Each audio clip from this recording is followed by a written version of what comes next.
This video is sponsored by HelloFresh. Stay tuned till the end of the video to learn more. Hi, my name's Ian Movie, and today I'm gonna review this movie. Luke's here too.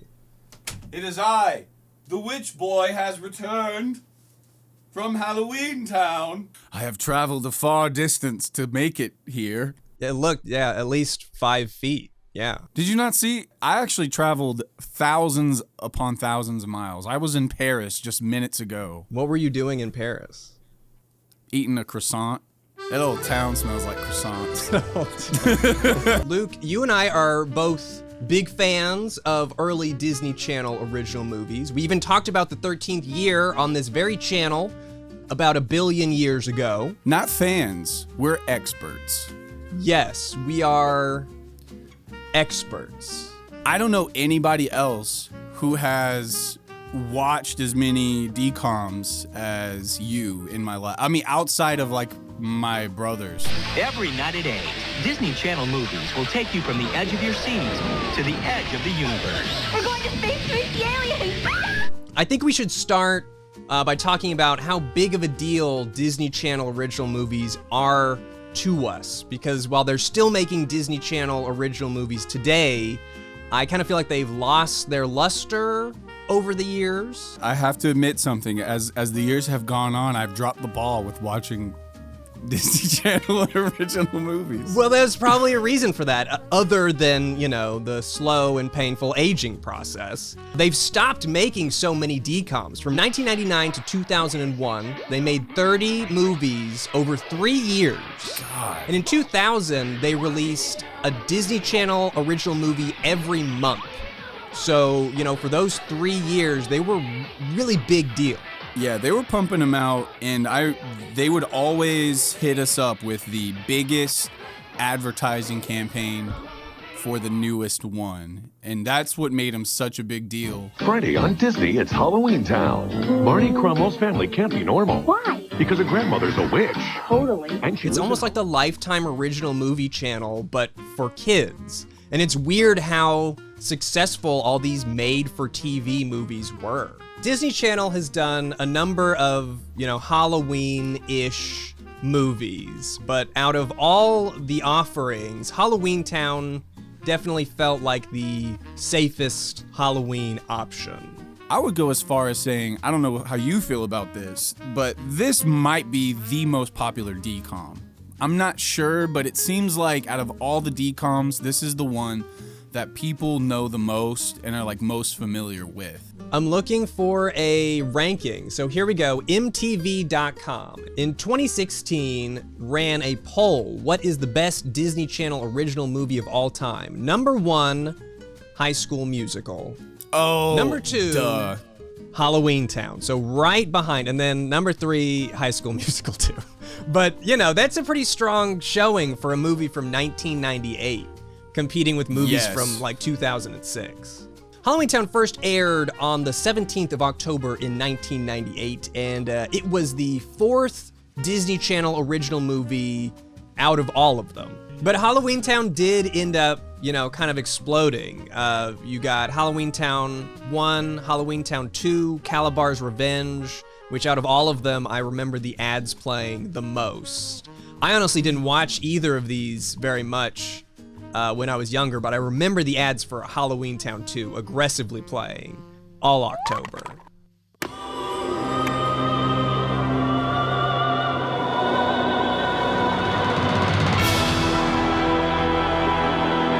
So you've got the typical DCOM setup of the single-parent household. We've got an oppressive mom.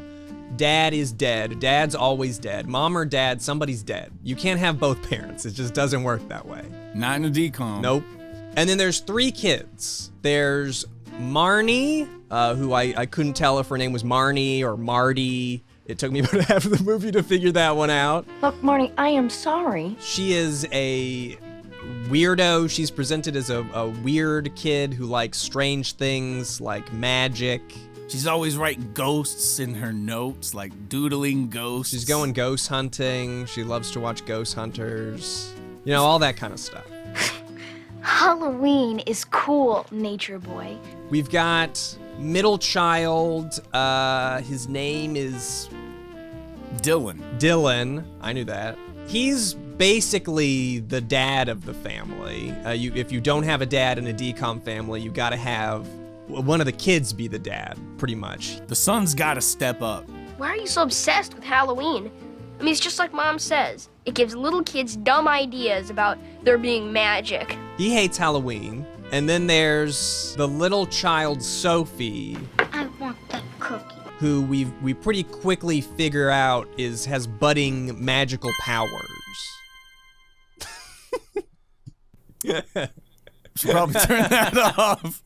Speaking of magical powers. How did you do that? Let's talk about Marnie, our main character, Marnie. She's just a normal human girl. She lives in a house full of, presumably, other humans. And her mom hates Halloween. I'm sorry. I know that you want to go out with your friends, but there are just some things about Halloween that you don't understand. It's the only house on the block that doesn't celebrate. And she's very secretive about why she hates Halloween. Marnie, I am just trying to protect you. Yeah, you're protecting us from being anything but a bunch of vegetables. The kids are trick-or-treating. Even the kids outside know that this house sucks. They're like, yeah, don't go to that house. That's my house on Halloween, honestly. It's the one that's not lit up, so all the children stay away. So we've got boring Halloween house, boring family, but then Grandma shows up in a magic school bus. She basically Mary Poppins' her way out of a magic school bus. Dude, I got so hyped when Grandma showed up as a kid watching this. I was just like, oh yeah, at least they get to have Halloween in the house. I felt like I was there. Candy! Let's put on our bikinis and go swimming in it. Oh, and then we'll put up the decorations. My biggest takeaway was, like, is the bag a dog? Is it gonna turn into something else, or is it just a sentient bag? If you had to pick an object, would you pick a bag? Oh my gosh, like I have to be an object that belongs to a witch? What object do I pick? Right. Oh, I don't know. Bag seems pretty disposable. I don't want to be a broom. No, definitely don't want to be a broom. Grandma dressed up for Halloween. What? Oh, yes, of course I did. I always do. So grandma's there, and she's obviously a witch. Not even like maybe a witch, clearly magical. And they very early on set up the idea that the mom is a witch and dead dad was a human. I don't know what you thought, but I think Grandma carries the movie. Absolutely. She's the best character. Absolutely. Best character, the most even though the magic system is such BS in the movie. There are still parts where I'm like, God, I believe she's a witch. Grandma lives in a separate world called Halloweentown, and the worlds only get close enough for visitors on Halloween. So she's only allowed to be here until midnight. And Mom's like, oh, don't say anything to my kids about Halloweentown. And so Grandma immediately starts, telling them about Halloweentown. My story is about a magical place where many different sorts of creatures live together in peace. Like Cleveland? Oh, God. So grown-up me just hates Dylan. Yeah, Dylan sucks. Well, I don't know. I kind of like Dylan. Why? But I kind of like characters who suck. I don't know. He's always, he's always like, I don't want to do this. I don't want to do that. Together we can conquer anything.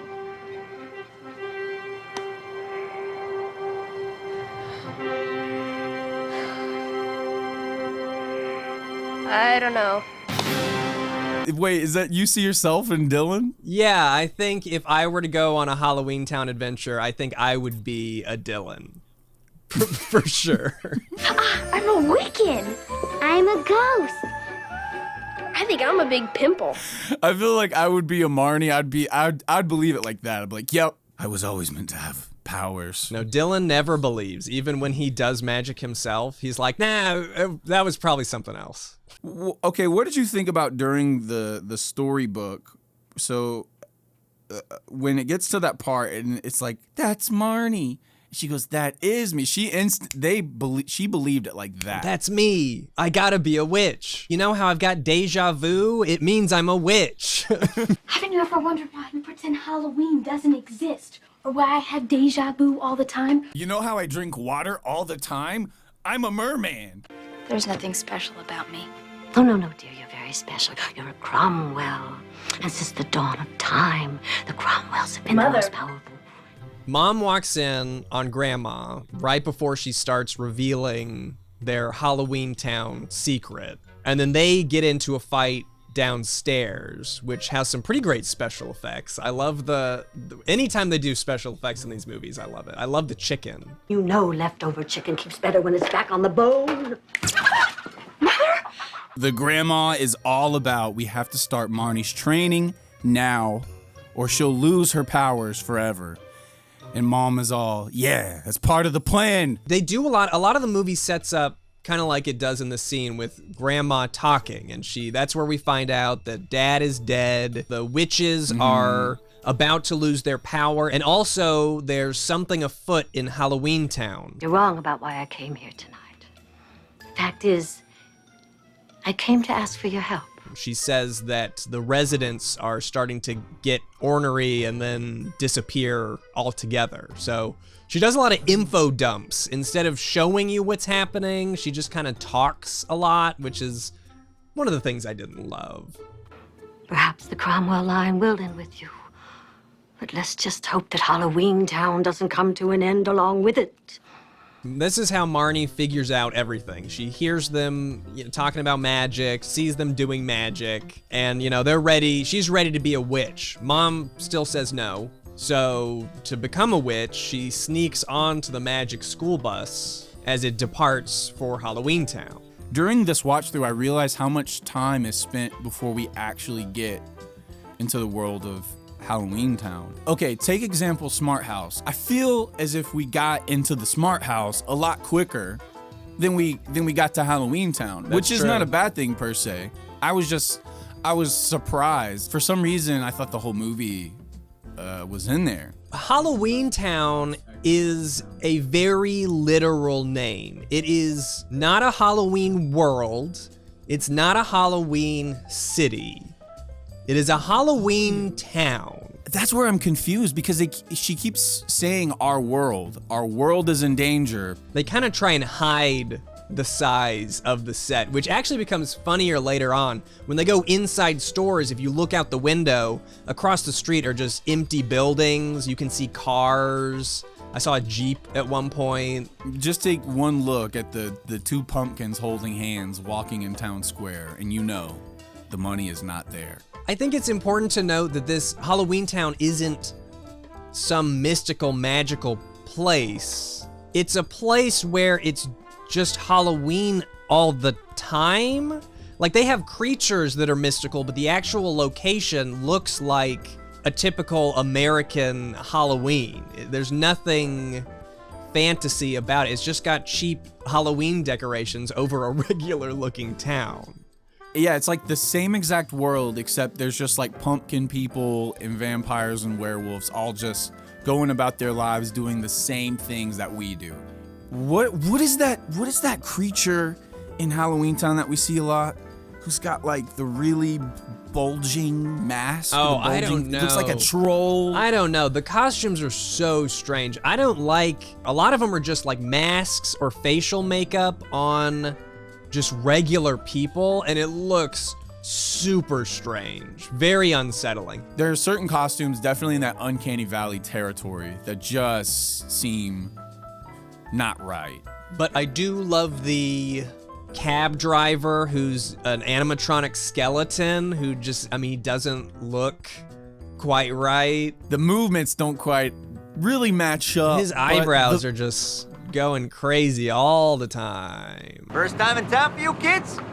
Yeah, we just got here on the bus. So amazing. Yeah.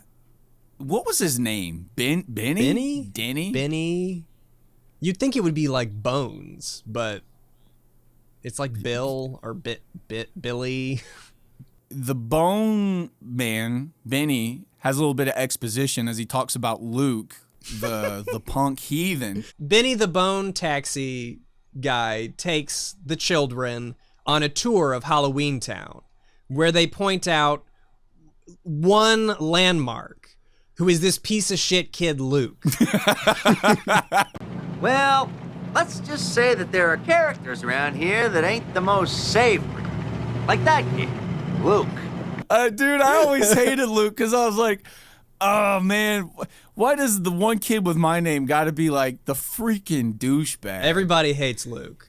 Thinks he's a big shot just because he got a nose job and had a few warts removed. Claims some shadow creature gave it to him. Ha! Yeah, he's like, yeah, he's a punk kid. He apparently, the rumor has it, he made a deal with the devil to get rid of some warts.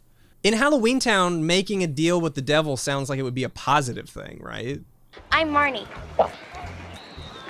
Calabar. We meet Calabar. We meet the mayor. Yeah, gotta do that. Right after they get the bus, he shows up. And he's actually got magic. He's actually doing magic tricks. Some people in this world seem pretty unmagical, but he's a warlock on the weekend or something like that. And that wasn't a trick. I'm a warlock in my off hours. He's a cool customer too.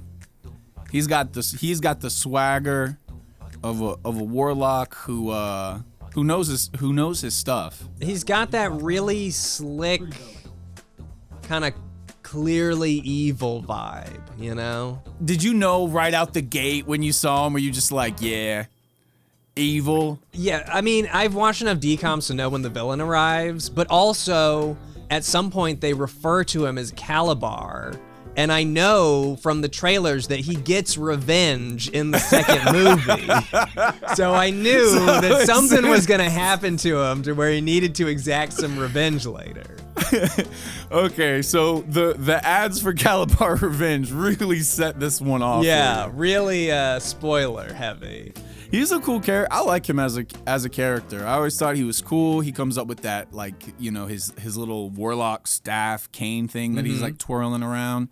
Well, warlocks seem way better than witches because he's not saying any spells or anything. He's just pulling out lollipops, disappearing lollipops. I guess Grandma appears a chicken at one point without saying anything.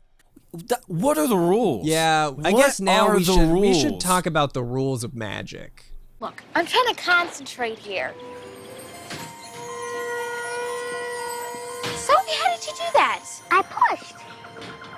Plus, I wish luck would turn into a frog. Grandma says witches have to say a spell sometimes, apparently, and the amount of witches that participate increases the magic. They're like batteries. The more batteries you add, the more power you have. But at the same time, you don't have to get the chant correct. You really wanting it and believing in magic is much more important than the words you use or learning about magic or anything really. Are you going to use your magic to raise some spirits, have a big seance, and call in the forces of darkness to get it going? No, I'm just gonna fill it up and see if the light goes on. Having not seen this movie before or any of the sequels that I can remember, my guess is that they're just kind of making it up as they go along in this movie, and they're gonna get more specific as the film. By the time they reach high school, surely they have things to teach about. You actually have to learn about magic. Oh, you're right. We're going to learn about the system later. We got the third movie to know. Right now we're just setting up the world, which again is a single town square with Halloween decorations on it. Is it? Is it actually a world, or is this world the size of a town? They named it Halloweentown. I think if it was a world, they would have named it Halloween Planet or something. Well, Grandma explains it, again, just by dumping exposition on us while they walk. Hit me with it. Be Grandma. Okay, well, Grandma says, a long time ago, the mortals and the humans... No, that's the same thing. The mortals and the Halloweenies lived together, but not in harmony. The humans would persecute the Halloweenies, and the Halloweenies made the humans' life miserable. So we went away and created our own world, Halloweentown. Yes. But Grandma, even amidst all that, there is a theme where monsters are just people too. Is what she says. It's not about how they look on the outside, but their character on the end. Yeah, it basically seems like the mortals and the monsters just couldn't get along, so the monsters left. And everyone seems pretty chill about that. Everyone likes living where it's Halloween all the time.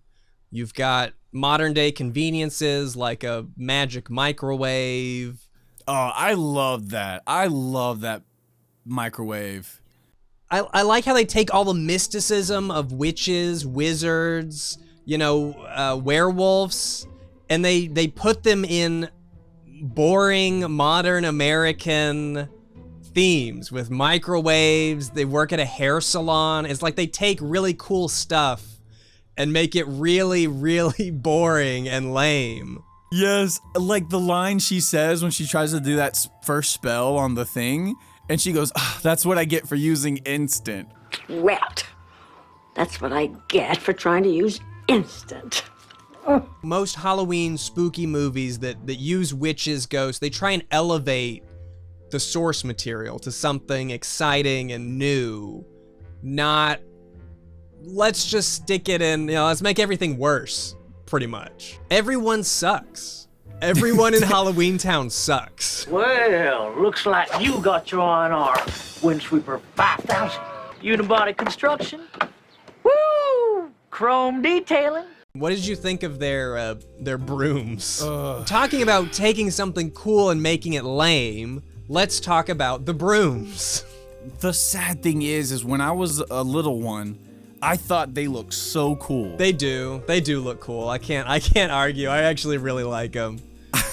I saw those brooms and was just like, they're so dope. But this last watch through, I was like, yeah, I'd rather have a Nimbus 2000. It made me think of Hocus Pocus. Into the night! Oh, right.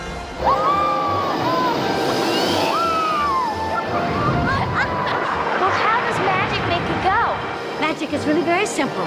All you have to do is want something, and then let yourself have it. Well, before the flying scene, this is when they all agree that something's bad is going around town, and they're like, "We're gonna help Grandma. Let's do it. Let's beat the darkness." Well, they're running around Halloweentown with Grandma, learning how to do spells. Yeah. While Mom is at home, hate watching commercials. That mention magic, so she can go, that's not magic. Or Buster Deluxe. It removes mold and fungus just like magic. No, it doesn't. I love that line so much. She's like, yeah, that's not magic. Start winning with our special formula for hair replacement. Works like magic. Now that works just like magic. Mom notices that the kids are gone, and then despite the fact that, well, I guess how did she get there? Mom notices the kids are gone and then shows up in Halloweentown, and I'm not totally sure how that happens. Because they can't get back. Was there another bus? There must have been. What's the next part? I mean, it's just more like them derping around Halloweentown until stuff gets bad. They derp around Halloweentown. Grandma talks about how to cast a spell. She's like, bibbidi bibbidi bibbidi bibbidi bibbidi, That's a word for word. It's pretty much how it goes. Bitte mach, bitte gefrier, bitte gegehen, cleedeth, freeth, annoyeth. As they're walking around the town, they get a jump scare. Did you get scared by the one jump scare of the movie? We get really good movies, like It's a Wonderful Death. Oh, clothes. Oh yeah, that part always did mess me up. Sophie sees Grandma hanging out with the wiener guy, which ends up being Luke. Grandma's going somewhere with the wiener dude. It was always unsettling to me that when we're introduced to the theater and, Luke leads the characters in, he's just like chilling, like, yeah, been here.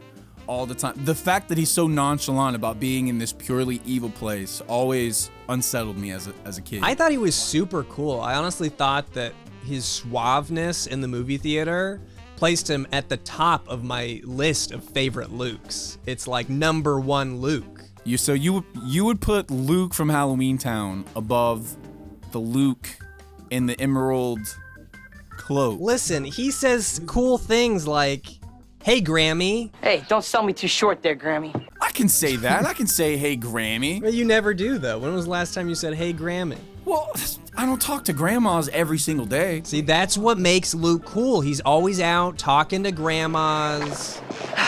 Go away, Luke. I'm not in the mood.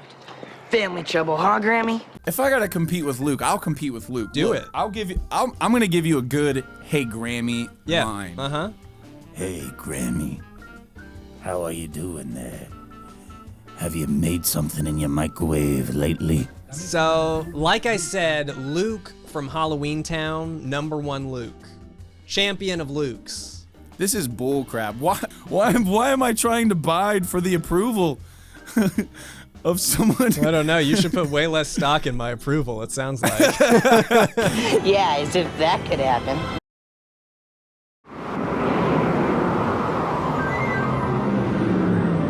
Bro, he looks terrifying. He has the best getup in that really decrepit face. Like, even if you know that is Calabar and you know Calabar, that doesn't look like that guy.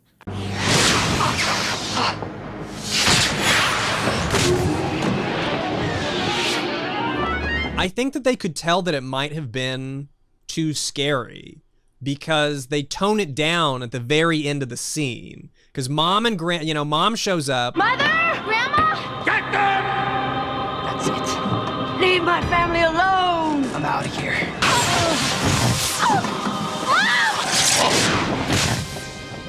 No! But right before the kids leave, Grandma's like, "Wait a minute.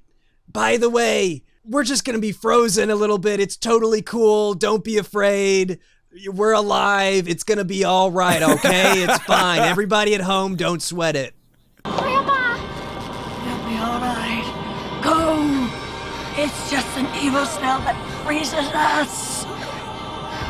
Go. It's like that's the note they got from Disney. Hey, this scene is so terrifying. You need to let the audience know. The kids need to know that Grandma didn't just get shot to death. With Grandma and Mom frozen, the last third of the movie are the kids trying to reactivate this magic amulet.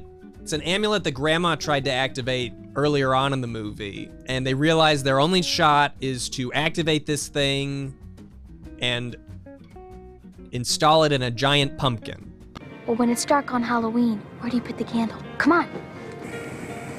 Honestly, the last third of the movie is kind of like the second third, because they just have a list of ingredients that they have to get, so they go explore around Halloweentown a bit. You're gonna do some shopping? Can't this wait? No, we have to finish that witch's brew. Getting the talisman lit is our only chance of saving Mom and Grandma. Here's the thing that I don't understand about the potion in Halloweentown. Here, I copied the ingredients from Grandma's cookbook. Hair of a werewolf, sweat of a ghost? Come on, Dylan. You would think here in Halloweentown, potions would be a common occurrence. You just go around and say, "Hey, can I borrow some of this? I'm trying to make a potion."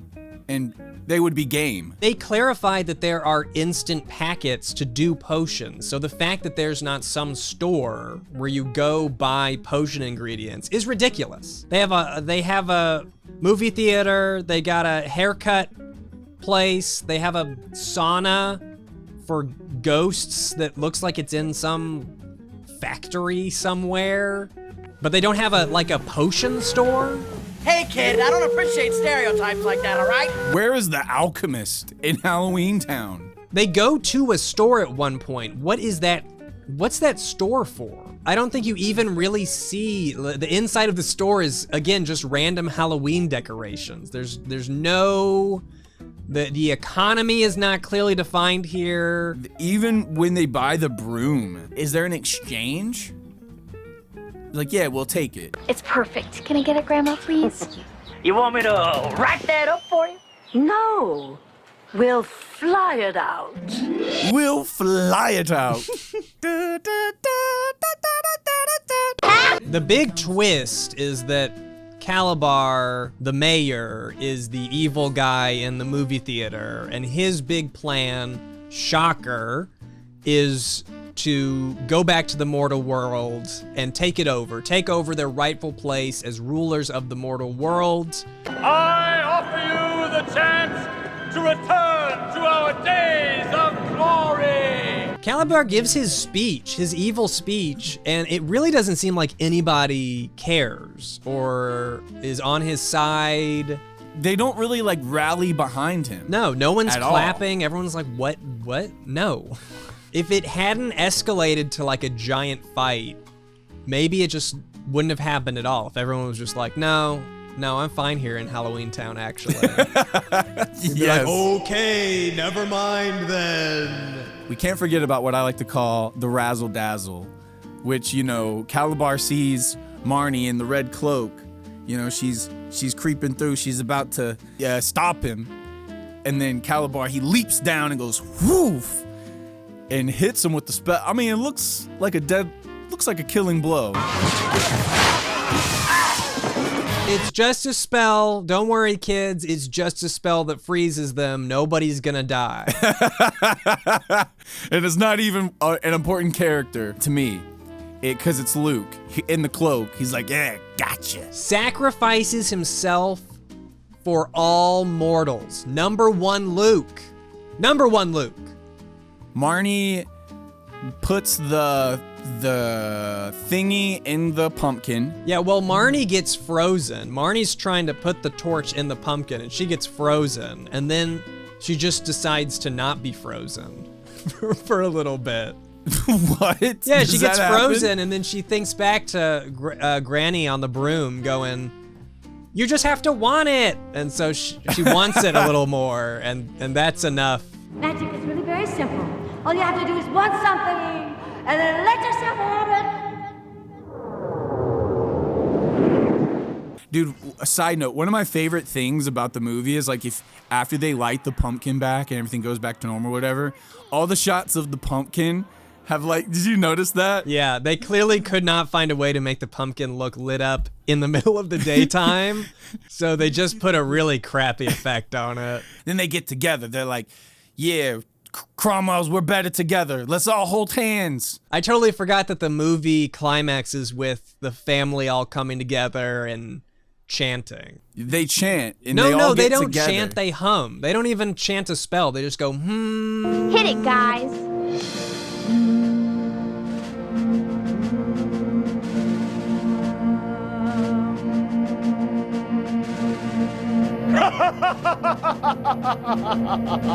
Okay, so your theory where everybody like doesn't care about Calabar's speech is accurate, because at the end when he's like finally defeated and Dylan grabs the hands of the Cromwells and he gets like deleted off the face of the earth, the whole town cheers. They cheer that Calabar is gone. Yeah. Which confirms nobody cared. Yeah. Oh, yeah, I still don't get why he was freezing people. How did that play into his plan of taking over why was he in the movie theater at all doing all this stuff? Why was he terrorizing the people of Halloweentown instead of just saying, hey guys, we should take over the mortal world? Because he wasn't trying to scare them away, or he would be doing scary things in public. He was like privately, I don't get it. Wow. So this is the real you? Luke becomes an ugly troll, and he falls back down on my list.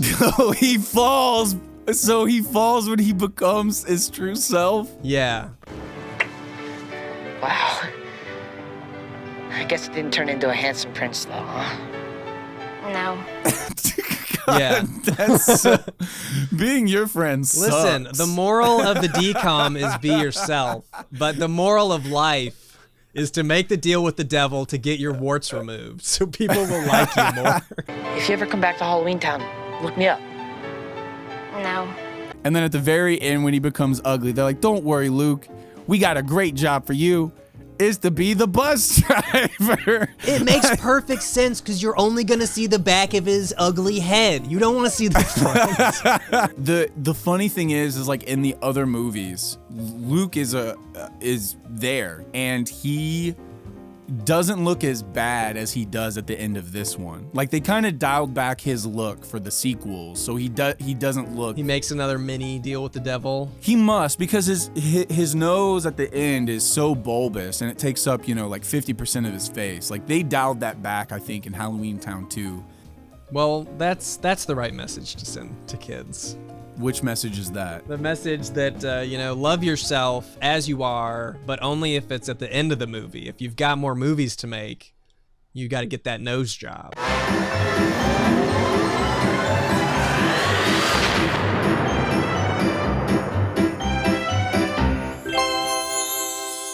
Honestly, the entire movie felt like a prequel. It really didn't feel like there was a huge major conflict. For the first 2/3 of the movie, there's no real villain. You just know that something evil is kind of going on according to Grandma. You don't even really see it. The movie doesn't start happening until Mom and Grandma get frozen. And then their solution to that is to run errands. So it's not exactly exciting. God, man, when you spell it out like that, it really... My greatest takeaway from Halloweentown, my biggest pleasure, because I did enjoy watching the movie, was seeing how they used their budget. I really liked to look at the practical effects of the costumes. I liked seeing what parts of town they'll let you see, what parts of town they accidentally let you see. It was a really small set. I can't even say they did a good job of hiding it. I mean, did Halloweentown feel really cramped to you? You get the sense that it's cramped, especially since they keep saying our world is in trouble, like our world. And you're like, your world? Yeah, if you're gonna talk about a world, we should get to see cutaways to, Paris Halloweentown where they're eating zombie croissants, Anytime they went from point A to point B, they were taking little baby steps to make their way down the street. Yes. Even in the intro, you can tell that they don't have a lot of space because they just move the camera so slow. They're like, okay, we got this little street of houses, but don't look too close. Halloweentown was the 4th Disney Channel original movie, airing after Brink and before Xenon. Talk about a movie that conveys a location way better. Xenon came out January, so just a few months after Halloweentown comes out, Xenon comes out and convinces you that she's in space and does a pretty good job of it. Another thing that I think made the movie in general feel really cramped for me is I bought it on YouTube and it was clearly cropped. It's a full screen movie that they zoomed in to make it widescreen, and it makes every shot feel really tight and claustrophobic. That's funny you say that. On Disney Plus, it's also cropped in. Could you tell? Oh yeah. Well, you notice it off the bat when the intro, the text is this big on the screen. It's honestly like a modern version of Pan and Scan. It looks awful. What's Pan and Scan? Pan and Scan is when they would take widescreen movies and reformat them for full screen by zooming in and panning to important things. So on the flip side, they're taking a full screen movie and blowing it up and maybe adjusting the frame for what's in the shot, but I have no idea if they actually paid any attention to it or if they just blew it up and posted it. It seems like that's what they did. And I know this isn't gonna be everybody's preference, but I paid $6.48 to watch Halloweentown on YouTube.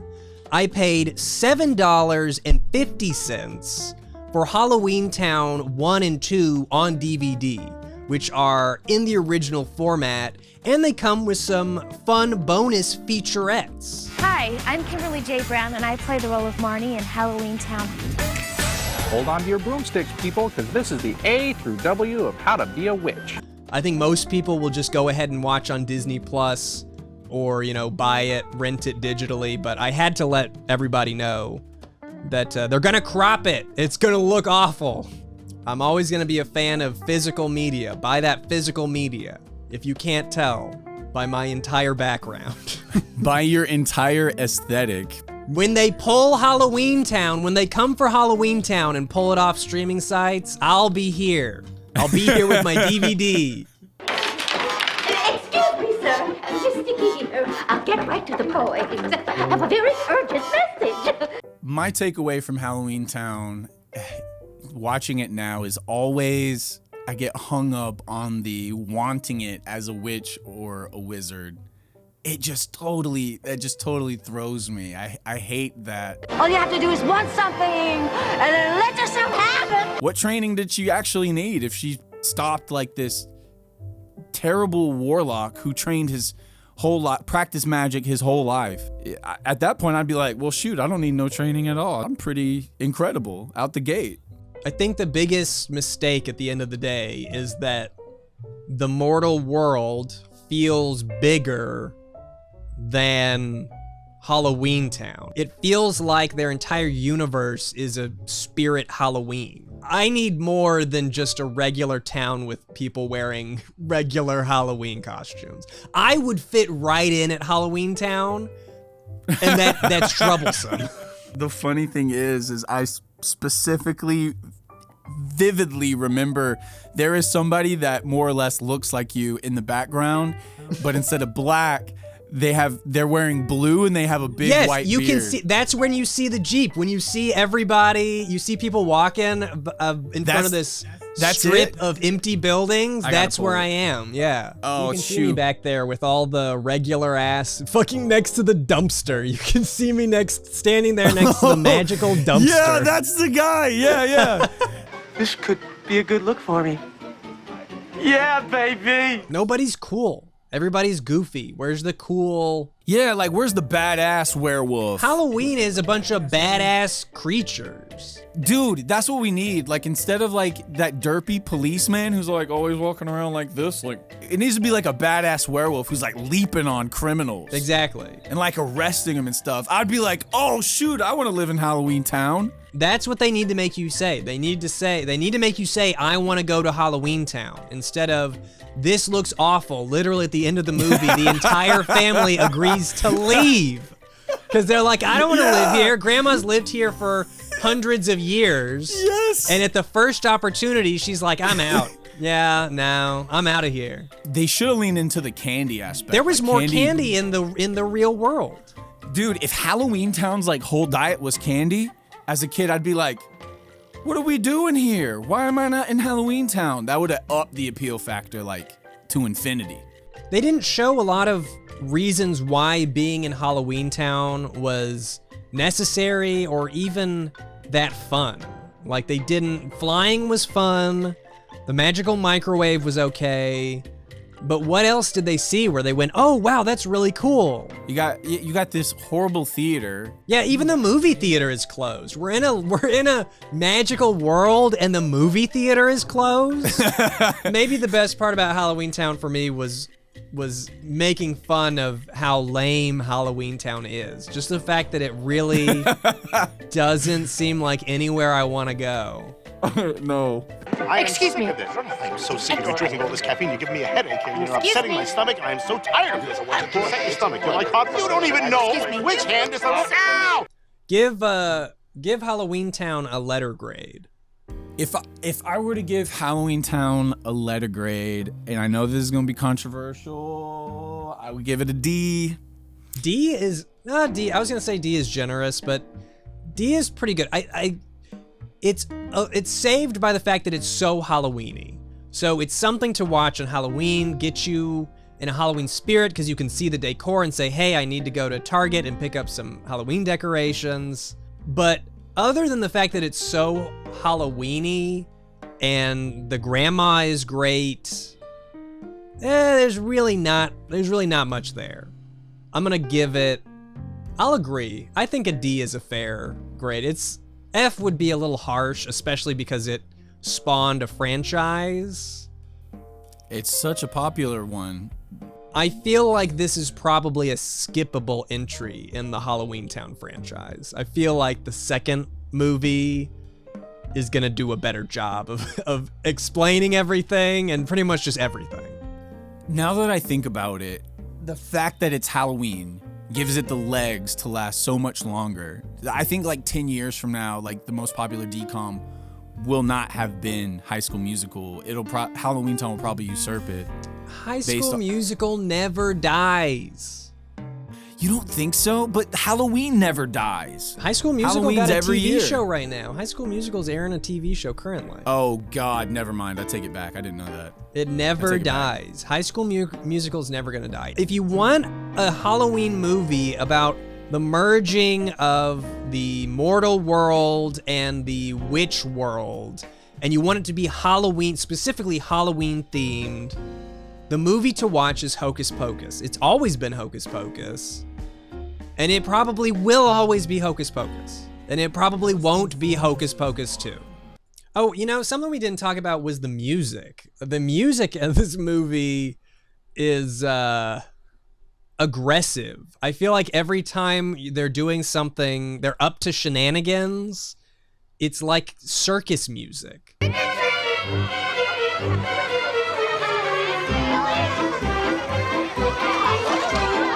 When Grandma gives her exposition about the terrible, dark story, it's over music that's like, and she's like, it was a dark time, and our worlds are separate now, and it's like, It was the dark times.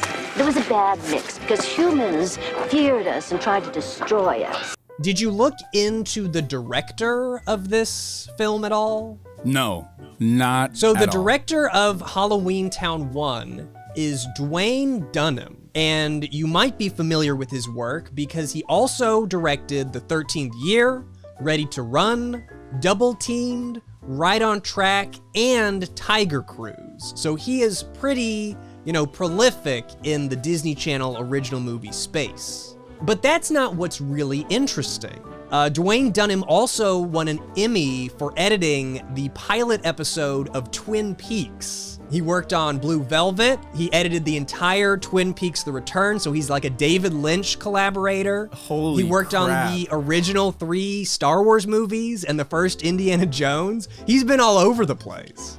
What in God's name is he doing in Halloweentown? I don't know. It looks like he was maybe mostly known or mostly worked as an editor, but he directed a number of these. I couldn't believe that he directed 13th Year. I thought that was hilarious.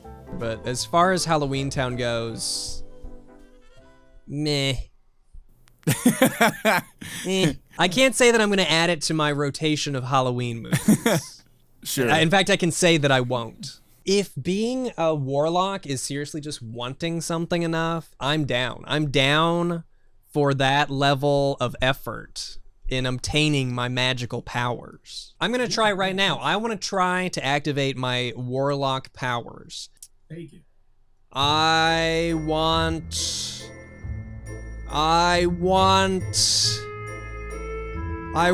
segue into a brand deal. MJ's here. I could hear And, MJ meowing. She'd really like to tell you about today's video sponsor, HelloFresh. Take it away, MJ. She's a little nervous. I'll just go ahead and do it. Hey everybody, it's me, Halloween. I love Halloween. My name's Ian, and I'm also hollow on the inside. And today I'm here to talk to you about HelloFresh. HelloFresh is not an instant spell, children. It's gourmet ingredients delivered right to your door each week. I like HelloFresh because the recipes are so delicious. I just had one the other day called the Italian supper dinner or something like that. So good, so good. Honestly, I can be a pretty picky eater, but week to week, it's hard to decide between all the delicious options that HelloFresh offers. HelloFresh also saves time by allowing you to skip the grocery store. They offer 50 menu and market items each week, including ready-to-eat salads, sandwiches, and soup. And now you can indulge in fall's bounty with HelloFresh's seasonal selection of savory sides and autumn-themed desserts. But you can't just want HelloFresh and take it. You must go to HelloFresh.com and use code brutalmoose14 for 14 free meals plus free shipping. That's HelloFresh.com, promo code brutalmoose14 for 14 free meals across 5 HelloFresh boxes plus free shipping. Don't bubble toil and trouble with your microwave. Get something fresh. HelloFresh. Oh, that Luke dude. He's turned into such a wiener.